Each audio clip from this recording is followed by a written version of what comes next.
Hey, all right. So looks like we are live now. The sound and picture may be a little bit different than normal. So last week we were having some technical difficulties. I was my old Mac laptop basically has a battery issue. The battery went bad on it, and so it's really finicky. Even the charger is a bit weird. So I was like, all right, I'm gonna try and get my new laptop to be able to stream. And so I was trying to set that up before, but that wasn't working either. It's saying like I had updates, and that right now it's going through a Microsoft Windows update, and it's only at 22%, and it's getting late. So rather than not doing a stream at all this week, I figured let's just do it on the phone. So, like I said, video and audio might be slightly off because we are on mobile and all that. But all that aside, come hang out this weekend. What is that about? Well, for any of you that didn't see my video on Sunday, and I think quite a bit of you didn't because it got less views than normal, which was to be expected because it wasn't on a plant-related topic. But aquatic experiences this weekend here in New Jersey in the Meadowlands Convention Center. We will have a booth. We will be there. Our booth number, I think, is 428, if I remember correctly. 428. So yeah, it's going to be really cool. I look forward to seeing everybody there. And if you're going, definitely let us know. And definitely come say hi. Don't be one of those people that don't say hi. Definitely come and hang out. There will be other YouTubers there. It won't be the only one. There's going to be quite a bit of people. Rob, Dustin, Corey. I'm pretty sure many others will be there. I don't know if everybody going. I've been kind of busy and haven't really spoken to many people about it, but I know a lot of people are going. I know the booths. I've seen it. There's going to be a fish tube booth, which is essentially everybody that is in the fish community on YouTube. Everybody will be there. Our booth is right across from there. So it'd be really cool. So if you're within the tri-state area, so if you're in Connecticut, Pennsylvania, New York, New Jersey, what's south of New Jersey? Delaware? Is that Delaware or Virginia? One of those. If you're within, I would say, a 2 to 3, maybe 4 hour drive, it's worth the drive for a day. Come up or come down or come across. Come see what they have to offer. You're going to see things that are pretty amazing. Last time I went, saw some pretty cool stuff. Pretty much every convention you see really cool things. It's like if you're into Comic-Con or anything like that, it's like the Comic-Con of the aquatic world. Not as busy and not as many cosplayers, but no cosplayers really. But it is still really cool. You get to meet new people, see cool things, see interesting things, pick up things too, because it's a lot of vendors. Really, it's not so much like show as much as retail. Like think of it as you're walking into a giant mall of just aquarium stuff. That's the easiest way to put it. You're going to be able to pick up tons of things: rocks, driftwood, supplies, food, fish, plants, corals. They got it all. So just think of it as one giant like Walmart-sized aquarium store for the weekend. So it's going to be a cool experience. I think you should definitely come and check it out. Now, the chat's a little weird on mobile. I will be answering questions, but if you're definitely if you're interested, it's definitely worth the drive. Come out. I can't express it enough. I hope to see a lot of you there. Don't know if I've heard talk this may be like one of the last ones. I don't know but if that's the case, you definitely wanna come out and see it because it's awesome. So let's see. So that sounds awesome. Yeah, Joseph, what's going on? Oh, first live. Awesome. What's up, Lewis? Lewis says, see you at AE. Awesome. Lewis, definitely come say hi. Driving 5 hours to come. Nice, Brett. Awesome. Yeah, if it was within, I would say if I lived within 5 hours, I'd probably drive to one of these. In my opinion, it's worth it if you're in the aquarium hobby. Even just to make a day out of it. If you have kids, bring them along. There's kid stuff usually there. Last year they had a touch tank. I don't know if they're doing it this year. I think so. If you saw my video this past Sunday, we talked about the 5,000-gallon aquarium, shark aquarium on wheels. That's pretty cool. This year they don't have that because they outlawed it as far as transporting animals for show purposes. Although they were more educational than show, which I'm kind of disappointed that New Jersey outlawed it. However, They do have a conservation thing set up, so I think is really cool. And there will be other things. There's aquascaping competitions, which you don't want to miss. You really need to see these tanks in person. They are amazing. What's up, Kristen? I'm amazing. Thank you. You're amazing. You're amazing for tuning in. What's up, Pablo? Peace lily in a pond. Yeah, you could definitely do that. Although you probably have to take it in if you live in a climate where it won't survive outside. What's up, Alexander? How's it going? So my laptop right now, you guys are like resting on my laptop right now. It's at 65% of the update, so it's taking its sweet time. But I definitely want to do this live stream because I don't think there will be a video this Sunday. I haven't gotten around to filming it yet. Tomorrow I'm going to be busy. Friday I'm going to be busy. Obviously setting up our booth. Saturday and Sunday both going to be busy. I had a recent issue with my cat, and so this week kind of got really disrupted. And I had to rush her to, well, him, and we call it a her because initially we thought it was a her, or at least Margaret thought it was a her, and then I found that it wasn't a her, and so we had to admit him into the vet hospital on Monday because of blocks in his urinary tract. So very bad thing. The vet literally told me if I would have waited till the following day to bring him in, he probably would have been dead. So. I'm glad that I made it in time, but yeah, that kind of has thrown my whole week out of whack on top of everything else. So it's like the most, the worst timing possible is when things happen. So, but all that aside, I think the kitty should be okay. We don't know 100% yet. We haven't gotten test results back yet. They have to make sure there was no kidney damage or any other damage to internal organs because he literally, as far as I know, I don't think he peed for like 2 to 3 days. And so that's not a good thing. But we'll see what happens. Could Pinafida grow in a low light? Yeah, it absolutely could. You gotta keep in mind, it's a slow growing plant to start off with, and it's going to be a very slow growing plant without enough light or a lot of light. So low light means that you're not gonna get, super fast growth. You'd be, lucky to see a leaf maybe every couple weeks, or like a set of leaves every couple weeks, because it grows into, like two normally branch out at the same time. What are some good plants for a 5-gallon tank? What's up, man? So as far as a 5-gallon tank, tons of plants are good. Some notables are mosses. Any type of moss balls, really good. Anubis Nana Petite, stays super small and compact, really good. I recently did a video on Rotalas. Rotala indica is really good. You can keep it trimmed really, you can trim it aggressively, so it doesn't mind that. And if you want to keep it small for your aquarium, you can do so. Crypts are another good one. You can do like Crypt Wendites, Crypt Lucian, Crypt Lutea. Those are all pretty good ones. Outside of that, Ludwigia SP Red is another one. If you want a red plant that kind of doesn't need a whole lot of light, is really good. And yeah. So Michael says, keep up the good work. Would love to hit AE one of these years. You've been producing some great content lately to help people get started in plants. We'll definitely continue to recommend you to folks. Thank you, Michael. I appreciate it. I'm actually starting to run out of ideas for videos. And I don't know. I gotta figure out something because I've mentioned it several times. I want to downsize the amount of aquariums that I have that are my personal projects to more than half of what I currently have.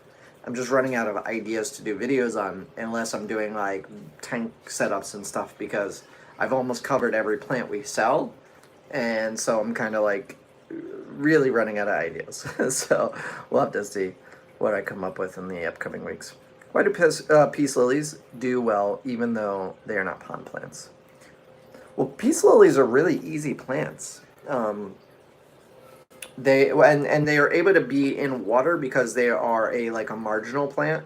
So their roots can stay constantly wet pretty much and still grow, which some plants can't do that. Some plants need to dry out, much like if you think of like cactus and succulents. They need to have their roots dry out for a period before they absorb more water, otherwise they develop root rot. Some plants like pothos and peace lily and monsteras these plants kind of adapt their roots to being constantly moist. It also has to do with where they come from in the wild. So the plants that come from like tropical rainforest, it's constantly moist. So they're expected to have roots that are constantly wet and not so much dry out in between. So,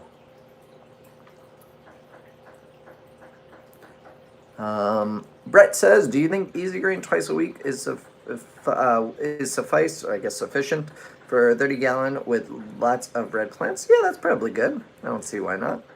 Hey, how do you get angelfish to stop eating temple plants and they are not spawning? That's a bit odd. They're eating the temple plants. Are they just eating leaves that are melting, or are they actually eating like newer leaves, new fresh leaves? Would Brevis and Black Congo caucus work? Kimberly, I am not familiar with either one of those, unfortunately. What I would recommend, go to a Facebook group on Facebook, if you have Facebook, and ask, like, there's tons of fish groups that more qualified, experienced people will be able to answer. I don't want to give you one answer one way or another, because I really don't know. I've never kept either one. So that wouldn't be a good source. I started summer tubs this year, and I'm behind on bringing in fish, shrimp, and plants. Oh, that's not good. You need to get on that. It's going to start getting really cold soon. Or, well, it actually is really cold today here, but wherever you are, it may be getting cold. What do you know about Legrande, Mi Boldi, and Peppo? I'm probably going to butcher this. Piptospatha. Do you have them? Recently I bought them. Legrand's lost all the roots. I think it was because they came from immersed grown. I got an itch too. All right, sorry. Legrand's are really easy. They're much like Anubis. As far as the other one, I've never had that one, so I can't really comment on it. But Legrand's are really easy. They're much like Anubis. Kind of just attach them to wood. Now, if their rhizome is mushy, so where all the leaves come out of, if that's mushy, then you may want to trim whatever mush is there, trim that off, and only keep the more solid portion, because the mushy part will spread and cause rot. So I'm getting tons of notifications right now. Let me mute this because it's just going to continue to give me notifications. All right. Will plants be okay with colder nights in the lower 50s? This has to do with your summer tubs. It's going to depend on the plants. Some plants can tolerate colder temperatures because they are. Some plants come from like where you may live, like in that region. Like if they're from the United States, if you're in the United States and they're kind of within your area and your climate, then they'll probably be okay when it gets a little bit chillier. But once it gets, to a certain degree, they're just going to start dying back because they're going to go through their seasonal change, unless they are a all year round plant, which they really aren't. None of them are, unless they're grown in indoors. So, do you ship to Canada? Unfortunately, I do not. Eating the leaves. What is that? That is. Are they eating new leaves, Jeremy, or are they eating old leaves? This is the angelfish. Weird question, but doing a ecosystem build as a school project, would it be possible to filter human waste through an aquarium system? Gross, but to illustrate human consumption, plants could work. So it is gross. Well, you got to think about it. How does our waste get filtered now, right? So, at least in the United States, the little bit that I know about the way the sewer system works, our waste gets, you flush your toilet, it goes into a pipe. That pipe then takes it to a sewage processing plant. They kind of treat it with, I'm guessing, chemicals. They allow it to break down maybe in like these turning pools that kind of loosen up solids and make it into a kind of slurry, I would guess. And then they allow it to go out into the ocean or streams, depending on where you live, possibly. And or maybe they go into vats and they dry out and become biosolids. I know that if you are familiar with grass growing, there is a product called Milorganite, and that is actually made out of human waste. It is actually processed, I think they call it, is it biofuel? Or biosolids? It's something like that they use, and they basically take waste from a sewage plant, they dry it all out, and they turn it into pellets, and then they put that onto lawns to make them grow really well. And because it's coming from us, it's essentially organic because it is, there is no, I don't think they're treating it with anything, or they're not putting any chemicals in it to give it better fertilizer. So as far as would it be possible to filter human waste through an aquarium system? Yes. It would have to be a really large aquarium, because even at just, one toilet bowl full of, waste would be probably way more than, say, a 40-gallon tank could handle. You would probably need like a 200-gallon aquarium for one toilet bowl full of waste, probably, to break that down. And of course, you couldn't have fish in there, but if you just had plants in there, let's say, to try and absorb that waste, it could probably work. It's an interesting idea. Interesting, gross, but it could probably work. Is there a type of jungle valve that stays shorter, is just easier, is easy as some of the taller types? Thanks in advance. Contortion valve doesn't get nearly as tall, nearly as fast as most other jungle valves do. And Italian valve doesn't grow as tall either. There's also nano valve. We have it in time to time, not often though. Gotta walk the dog. Signing off. See you Saturday. Nice, Brett. Have fun. I'll see you there. Both. Well, that's a bit strange, Jeremy. Are they eating other plants? That's just strange. I can't understand why the angelfish would be eating them unless they taste good to them. I've never heard of that, though.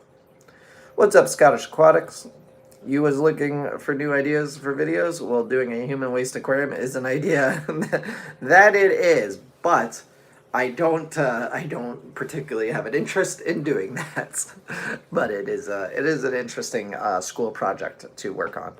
But essentially, I mean, think of nature, how bears go to the bathroom in the woods. Well, what takes care of that waste? Well, you got insects and other scavenger type critters that will break that down. You got flies and maggots and all that will essentially break that stuff down. Ants and all that will break it down, and then all that broken down matter will be absorbed by plants later on to be used as food. So, yeah. Talk to me about shell dwellers. What do you want to know about them? I'm gonna order some plants from you, like right now. I'm on the website. Nice, Scottish. I appreciate the order. It's really cool. What is the best all-in-one aquarium fertilizer? Well, I would be kind of, biased because I do sell my own, but I do prefer mine, Vital. I think it is very easy for beginners. Very good long-term because it has everything a plant need in one bottle, so you don't need to have 7 different bottles like other brands have. It's called Vital. It's on our website if you want to check it out, h2oplants.com. Thank you for all these informations. Keep up the good work. You're welcome. Why do stores, maybe only here in Holland, still sell Phenotina, Dracaena, and Cordyline as aquarium plants?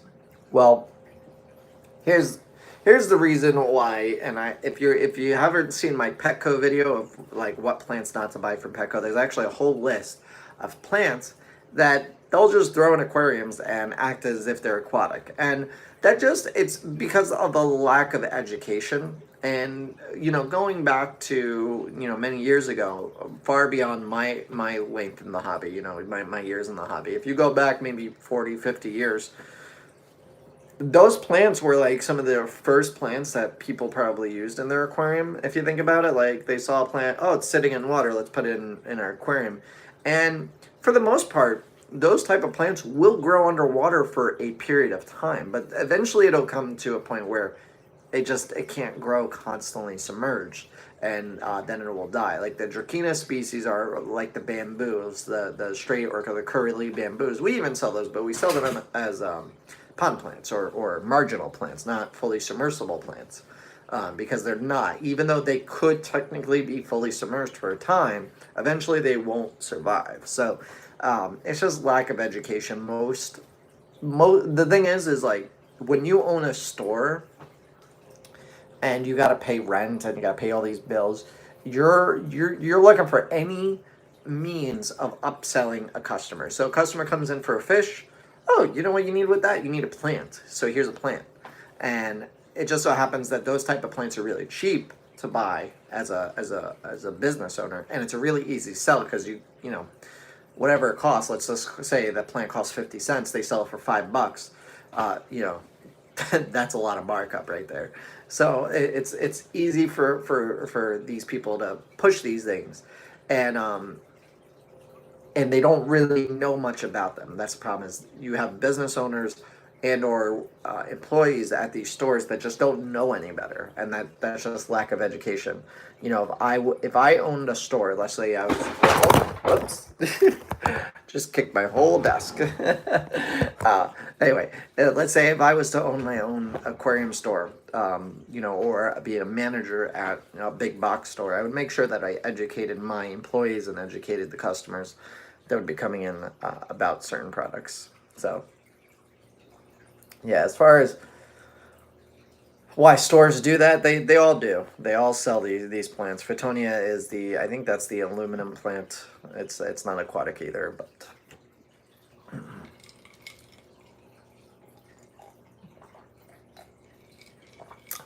So Kimberly wants to know how many would be good in a 20-gallon setup for shell dwellers and the ideal setup. So ideal setup for a 20-gallon tank is I would probably do one male and two females, or just a pair, a male and a female. But you could do two females and a male. Typically, you probably want about 10 gallons per couple. And I wouldn't put two couples in a 20-gallon tank. That's a little too small. I've learned from keeping my own that it doesn't work out. So the ideal setup, though, is you want lots of sand, very fine sand, so pool filter sand or your standard aquarium sand. You don't want anything with pebbles or that many pebbles because they're going to want to move around, and if it's too big, they're going to have a hard time doing that. So smaller the better. Lots of shells. You can order shells from online. Escargot shells are typically what you're looking for. Look for the jumbo escargot shells. You can find those. And typically, you could also decorate it with rock work, so putting rocks in there. Keep in mind, they do like high pH, so using things like crushed coral, base rock, or something that buffers the pH up around 8 would be ideal for them. And they don't like it. I think their temperature range is about 78, I think is where they like it the most, if I remember correctly. And yeah, you know, Skyler, what I would recommend to do is kind of, if you go with a male and two females, is create kind of almost like a divider halfway through the tank of rocks, possibly, so that way the line of sight is broken up between the you know, maybe the couple and the single female. Because the male may mate with both, and you know, just to curb aggression, if any, happens. Hey man, so I have so many plants. What is something that doesn't come in very often that you could provide? Oh, geez, I got a lot. I mean, let me log into my computer now that it's done updating. The mosses, the mosses are a good one right now. Any of the ones that are the mesh sheets. Those don't come in very often, as far as like Christmas, Weeping, Flame, and Spiky Moss. I don't know which ones we have left, but those are kind of a new one that we recently got in, and they're really nice. As far as other ones like Nasei Golden and stuff, isn't that, you know, we don't have it in that often, so.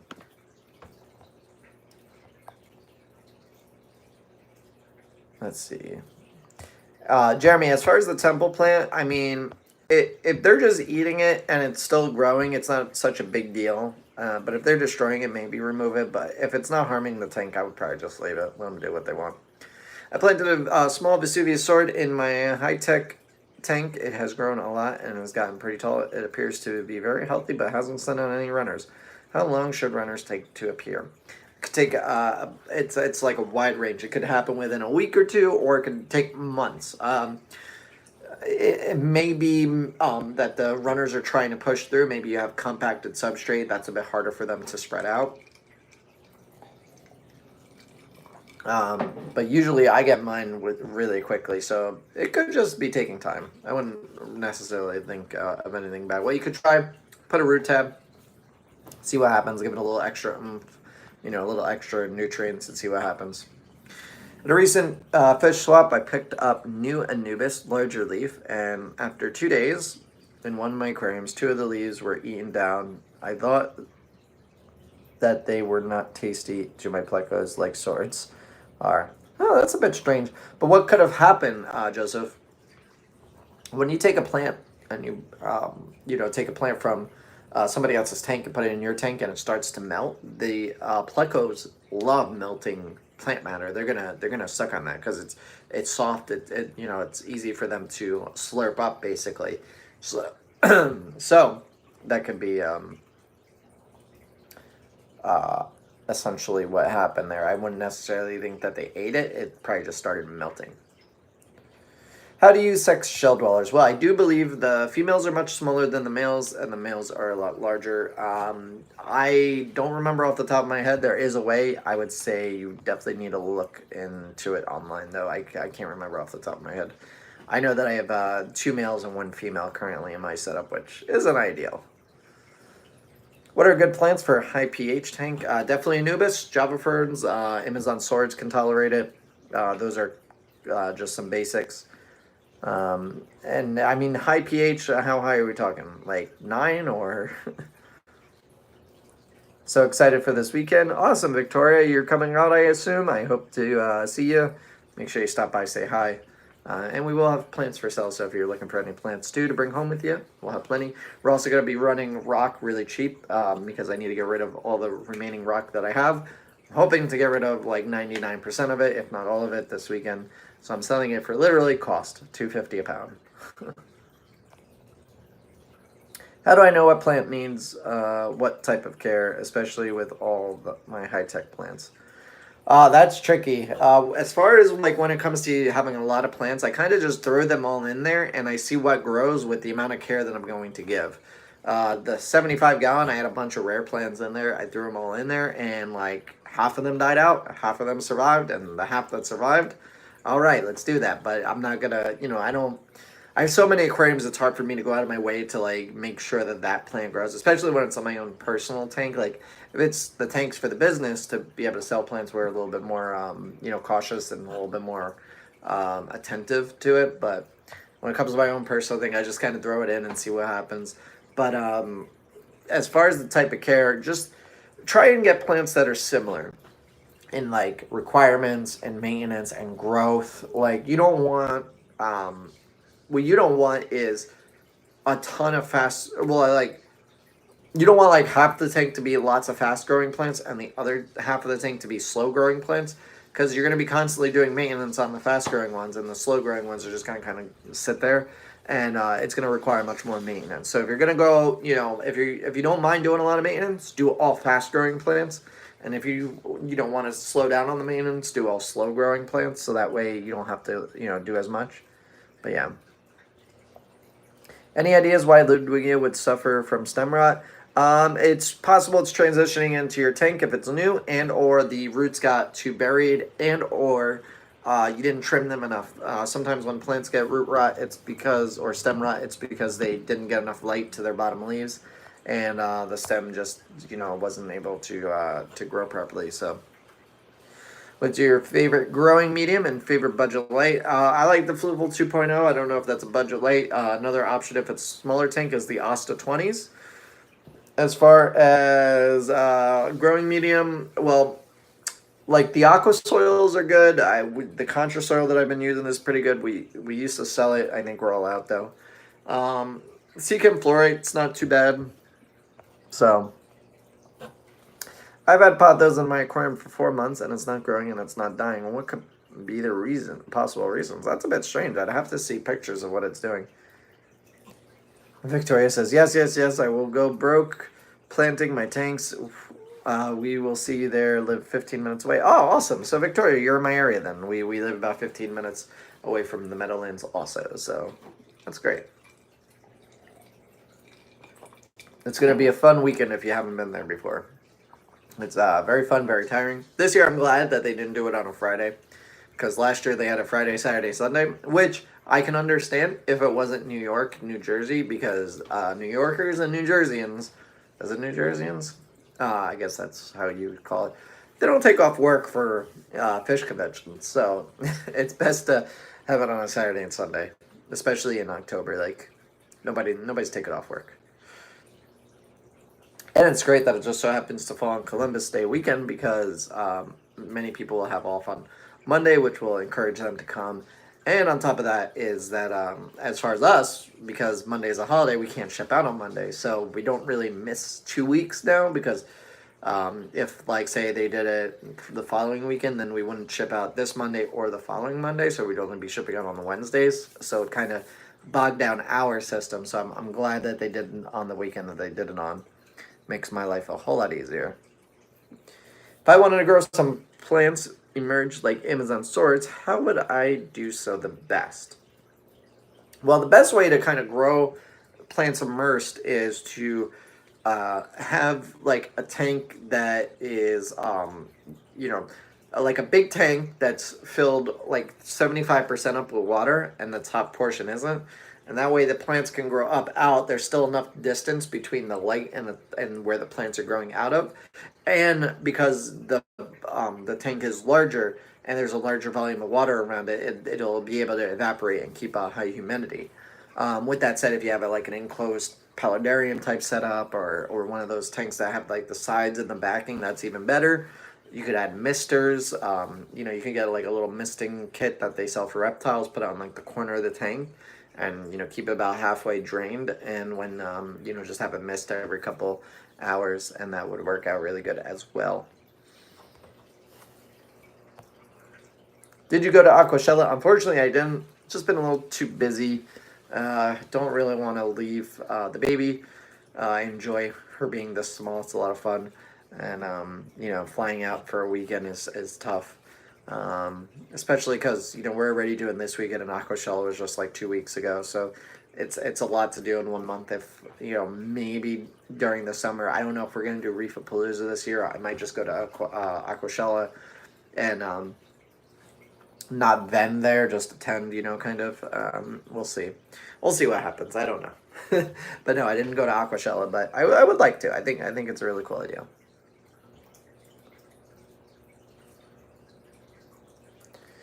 If your pothos isn't growing, try getting a smaller grow light to hit on it. I had a Phoenix on mine for a while, just enough to get it start the growth. I cut mine once a week now. Nice, Gary.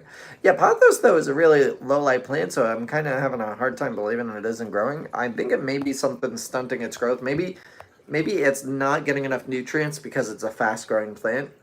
Dosing nutrients into the water column may help, or feeding the fish maybe more, so there's more nutrients available. That's a possibility. I have what's it called? Green Kambamba, Java Moss, a plant, I can't remember the name of it, Savinia and Pothos, and we're doing so well, but the Pothos and the Kambamba started to die. Huh. That sucks. I'll be back going to the website to look at some plants. Alright, sounds good. Are the Alpha 20s worth the money? Do they grow plants? They do grow plants. In my opinion, they are worth the money, but I will let you know that one out of the 3 that I bought, one of them isn't working anymore. I don't know what happened.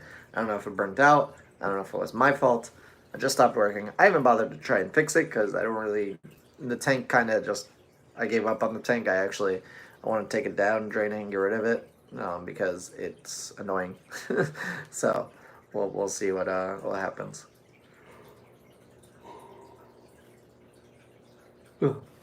Anyway, I always yawn. I don't know, I guess maybe it's because I'm somewhat tired. We'll see. The baby had me up early this morning.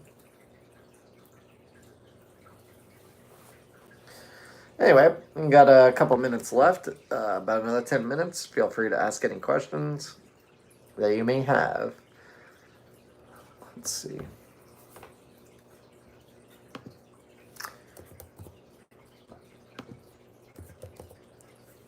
I am doing well, thank you, Noah. I hope you're doing well as well.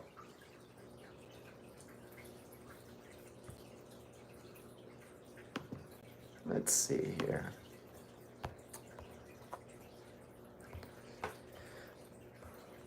So is anybody else coming to the aquatic experience? Anybody lurking out there? What area of AE will you be located?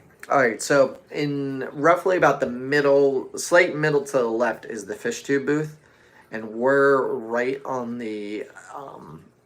If you walk into the building, it's the north, like further, or further back, but we're right on the other side of the fish tube booth, booth number 428. So it's off to the left a little bit and behind the fish tube booth. So, have you ever grown the dwarf Java fern before? The dwarf Java fern. I've never heard of dwarf Java fern. I do know of like narrow leaf or needle leaf, which is pretty cool. Is Anacris related to Hydrilla? Very similar, yes. Right? Is Hydrilla the one I'm thinking of, or am I thinking of something else? Hydrilla. Yes. Hydrilla is the perfect aquarium plant, as I like to call it in my video. You're welcome, Narnad, is that how you say that? Any other plant, like a peace lily, that is good for a pond? Well, we usually sell a ton of them during the spring, but other ones, house plants that you can buy to put in your aquarium. Let's think about this. You could try ferns like asparagus fern, or what's it called? Bird's nest ferns, those type of things. You could even try birds of paradise. I've heard that likes to be in wet conditions. I personally haven't tried it, but I think it could probably be done. From your experience at Aquatic Experience, do the vendors tend to offer sort of deals like incentives to pick your plants versus someone else's, as an example, or possibly on Sunday to get rid of inventory? So I'll tell you this. We are offering better deals at the convention than we typically offer on the website. One reason, we don't have to worry about shipping. Shipping is a big thing. There's a lot of costs associated with shipping, and by you just being there, being able to pick up your plant and walk away, so much easier. So our plants are normally priced like a $7 plant on the website is probably about $5 at the convention.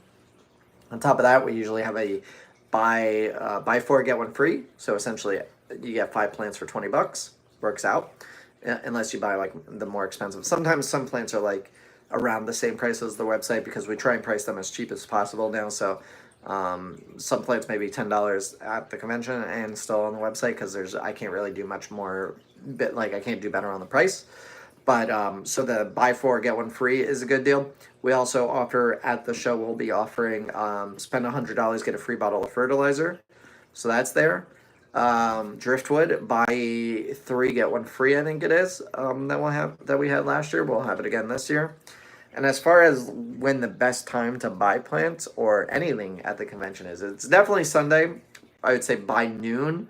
So it starts at 11. I would say probably about 2 o'clock, people are trying to get rid of their inventory so they won't have to bring it back wherever they came from. So a lot of people put their stuff on sale. We don't typically put our stuff on sale because we're so close, so it doesn't really matter to us. We'll just bring the inventory back and sell it online.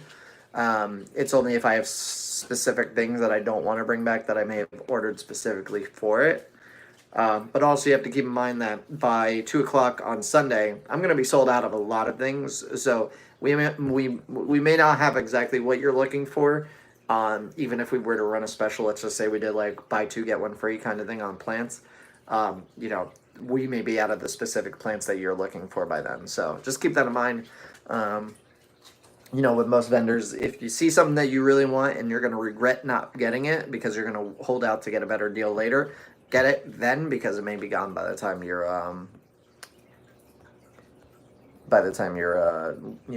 come back around to get it.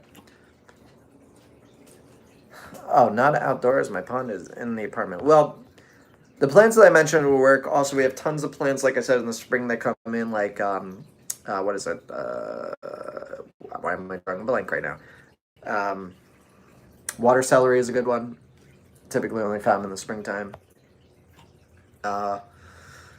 Variegated garlic is a good one. Horse rush is a good one, or horsetail rush. Cattail is a good one. What's a couple other ones? Sweetgrass, stargrass, or is it stargrass? These are all good ones. We have tons of them on our website. If you go to the pond plant section, those are great. but we only have them, you know, typically, I think it's March. Is it March or April? I think it ends in May whenever we have them.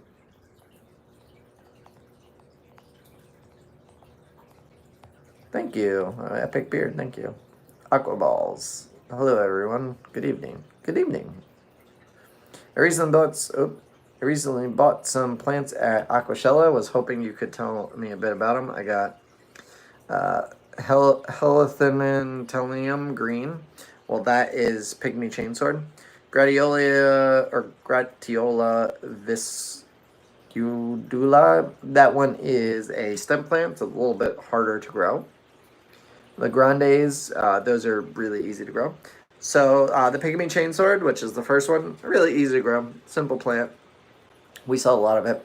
The Gratiola is a bit more demanding. Is going to need a decent amount of light. Can grow under low light, but it's a very sensitive plant when it comes. Like it's more of a high tech, finicky plant. So just keep that in mind.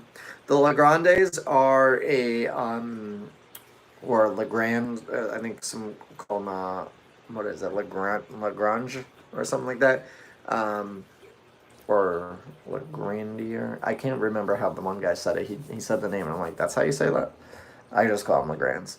Anyway, they're a lot like Anubis, very easy to grow. Attach them to rocks and driftwood and call it a day.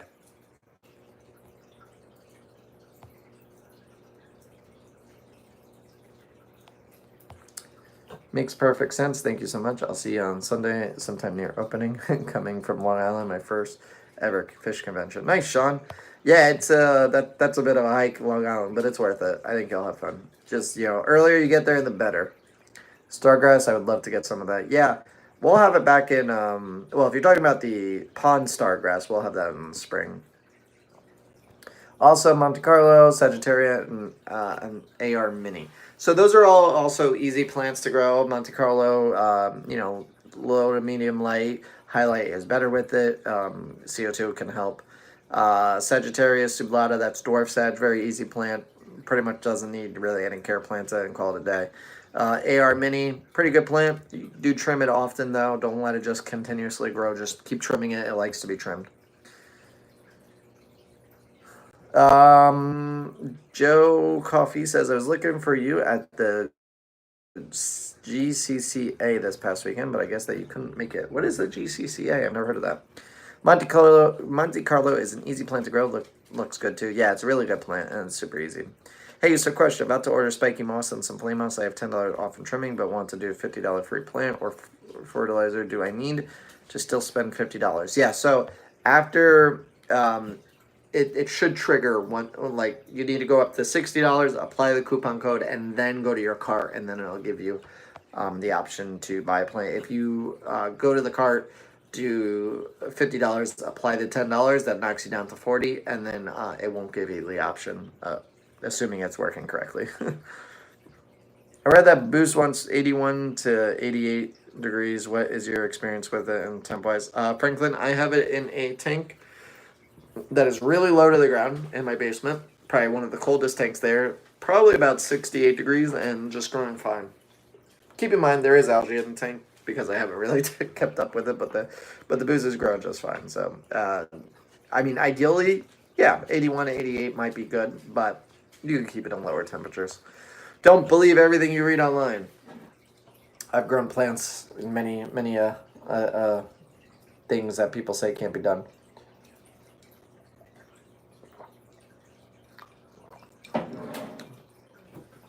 Caleb says, putting most of it in a 40 breeder with a 36-inch fluval 3.0 light, planning to run CO2, thinking about doing a dry start method. Would all those plants do okay with a dry start method? So the AR, the Monte Carlo, the dwarf sag, yeah, they could all do okay with the dry start method.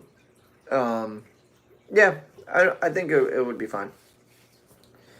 Caleb says the GCCA is the Greater Chicago Cichlid Association. I didn't even know that. I was not aware. I thought I had seen you on the schedule to be there, but maybe I was mistaken it with Aquashella. I don't know. Well, I wasn't either one, so it wasn't me.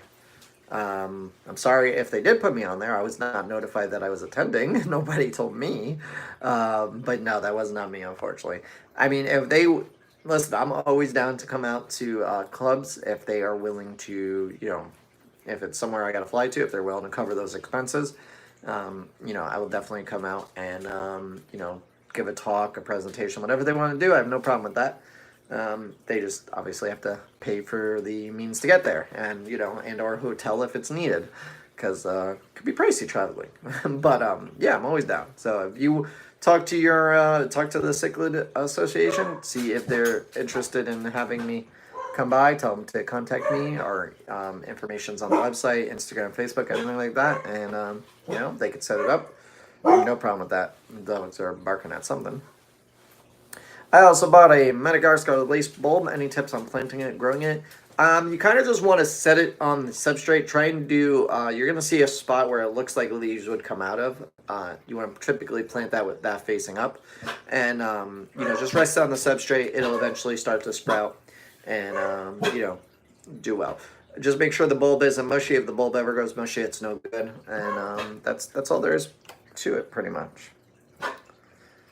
But I think that's going to do it for today, guys. Like I said, we will be at the Aquatic Experience, booth 428. Hope to see you there. It's Saturday, Sunday at the Meadowlands Convention Center. Can you pronounce AR? So it's Alternia Renaki is how you would, I guess how you would say it. Alternia Renaki. Or Alternathera Renaki. I don't know. I just call it AR. It's a lot simpler. I am not a is it linguist? Linguist? I don't know. I'm not good with pronouncing fancy words like that. So it is what it is. Anyway, guys, hope to see you at Aquatic Experience. If you're not going, that sucks. Wish you were. But I will, I don't know if I'll have a video Sunday. Probably not, so don't be expecting one. If I do manage to get one out, then hey, that's even better, but probably won't have a video this Sunday. If anything, I'll be back next Sunday with a video. Looking forward to seeing all of you there. The GCA had a big swap last Sunday. Chicago Ornamental Shrimp Society and Chicago Life Bearer Association and Chicago Life Plant Society were at the swap meet. Oh, well, yeah, I didn't get an invite or anything like that to any of that, but maybe next time. I won't make AE, wish I could, but too far from Indiana where I am. It's alright, Caleb. Maybe next time, or maybe I'll be out to a convention near you soon. Who knows? But with that said, gotta head out. I will see you guys soon, and hope you guys all have a good rest of your week. And thanks for hanging out. Now, how the hell do I end this? Is the question. I think I hit this button. Alright, guys. Later.